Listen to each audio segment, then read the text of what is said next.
I promised to do this video about exercises that will help the Contracheck and help to stabilize it. So I'll go through a few exercises for training the base and the legs and also the top and the head so that we can get a little bit more stable in there. One thing I should bring up in the technique book, the ISTD book, when it was revised, the Contracheck was written with the option of a flat or a ball. Most of us don't particularly care for that entry. It's always been a heel to flat, and I think it's good to continue with that, particularly when you're dancing tango or when you're just learning to dance the Contracheck, to help you to prepare before you transfer weight so you don't fall into it. So I'm not sure why that revision was made, but not everyone agrees with it. So we're going to practice with the heel going in. Now we'll talk about the lady in a moment, but let's look at the man's part. So it's important that the Contracheck is prepared, and that's prepared from the standing leg, the right leg. You don't want to just fall into it. Now there's going to be a sense of slightly preparing like you're back in the easy chair just a little bit.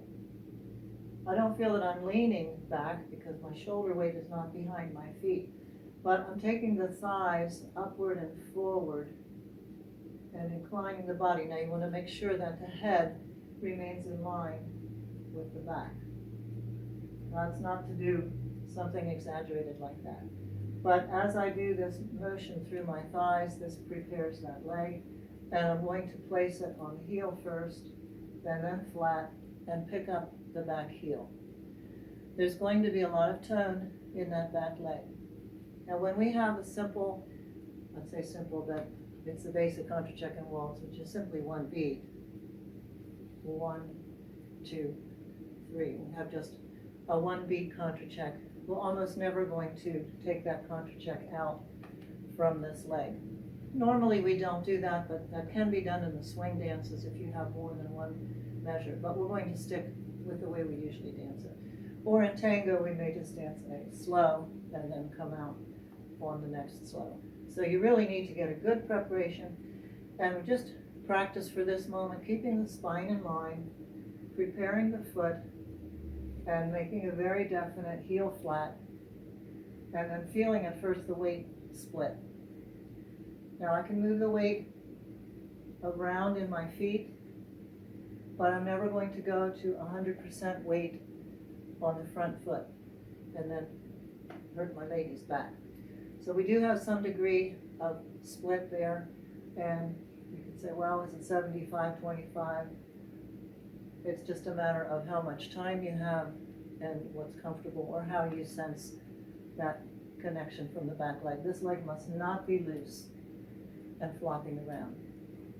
So that's one exercise, is prepare, heel flat, pick up the back heel. And that's plenty to start with. Just trying to maintain the balance and go in and out. Give yourself a good send-off from that front foot when you're coming out. And as you place this foot, you will now be able to measure the amount of weight that you want into that leg. The next thing we want to be aware of is the connection of the thighs. So we don't want something going on like this for either the lady or the man. You're going to step also in CBMP, but not across.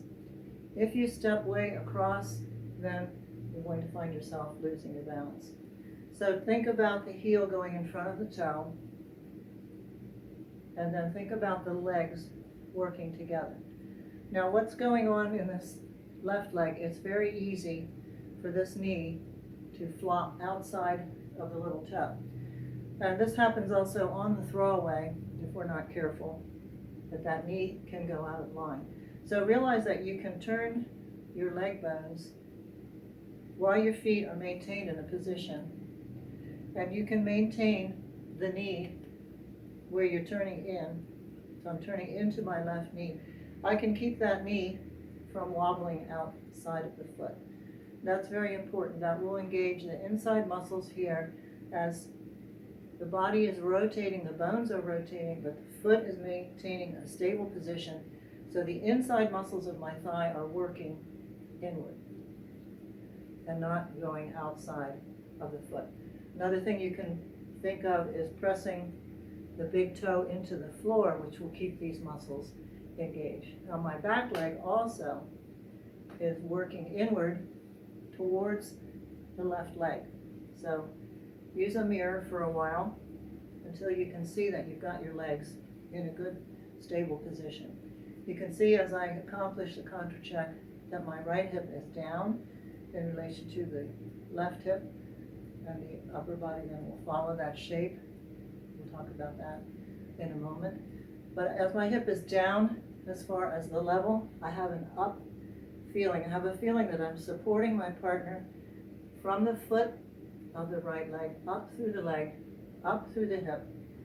So although it's down in relation to this one, there is an up feeling or feeling of supporting the lady from the base and from the thighs. When I do have a partner there, I will feel a good strong connection inside of my left thigh to the lady. So let's practice now just going in with the left hip low and changing to the right hip low. In with the left hip low, changing to the right hip low. Notice the head will be in line here, not here, and not here. When the left hip is low, my head will be in that incline, and when I change, that's when you're going to move your head in relation there to the lowering of the hip, so that we never have these twisted lines. Now let's practice the frame. The frame is going to rotate slightly and shape slightly from the waist, just a little bit. I'll pick up where I left off. I got interrupted on that last video. So we were talking about the different parts of the body on the Contracheck. So let's say that we've established the base. We've talked about the preparation. We've talked about delivering the foot and then transferring the weight, moving the hip into this downward position with an upward energy and taking this shape. So you'll notice there's just a little bit of movement through the top after I've done the bottom. What's easy to do is to let everything just go. So you want to establish the base, you move the hip into position, and the top reacts to the base, and then the head reacts. So this is the sequential movement of the spine and the movement of body parts in a sequential order. It looks as though everything moves at once. This is part of the trick or the illusion. When we're moving, you can't always tell what's happening. When we're turning, we're usually turning different parts of our body at different speeds, but it looks as if it's all happening at the same time. When you move everything at once, it's very easy to go out of balance. You're not preparing, placing the base, and getting that sequential movement. We really see that in tango, where you have an action, like a double action, because you place the base in and then you put the shape on it and then you come out. So there, it's more clear, but it just comes across to the eye as sharpness in the head. But that's the key to it, is you're putting the base and then you're doing the body, and the head is a reaction at the end.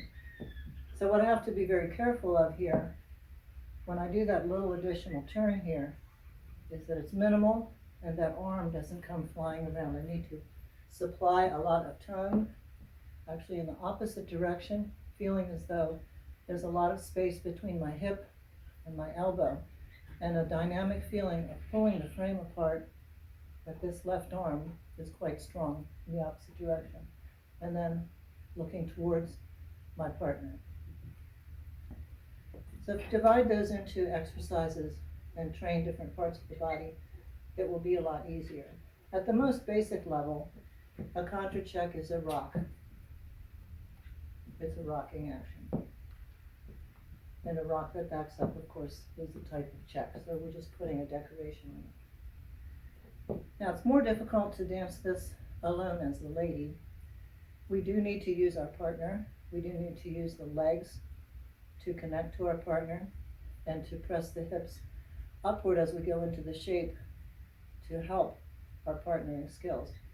But one thing I want to talk about there is where so many of the ladies put their shape in before they go there, and they block the man with the hip. So now you have a woman back weighted, and the man trying to put his legs in there, and he's running into this block. And so she loses her balance and puts a lot of stress into the knee.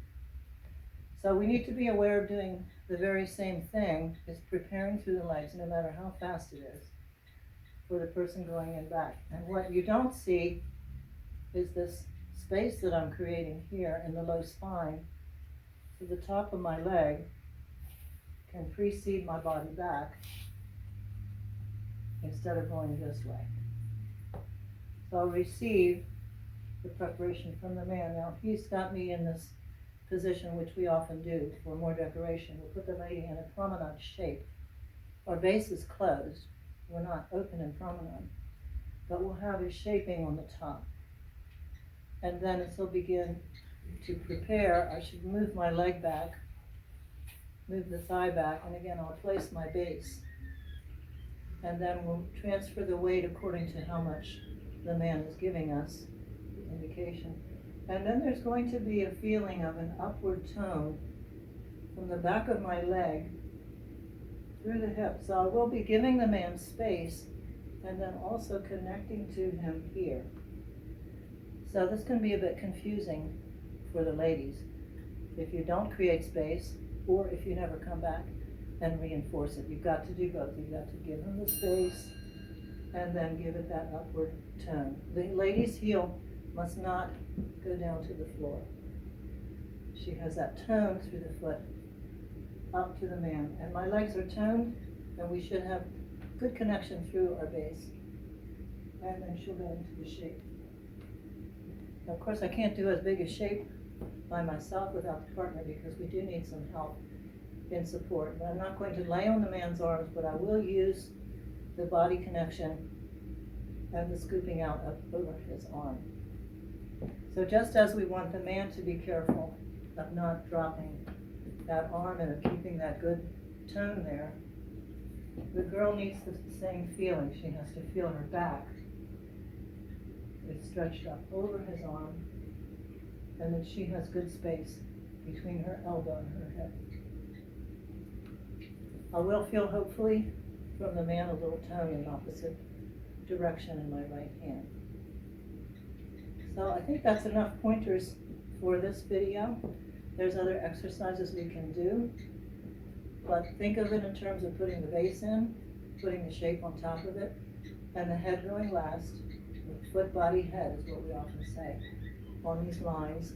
Use a mirror to learn how to keep the head from going into these positions, and feel that the spine and the head are working together. Whatever side is lower needs to be boosted. Don't allow the arms to wobble with the body, and keep good tone in the legs and upward pressure.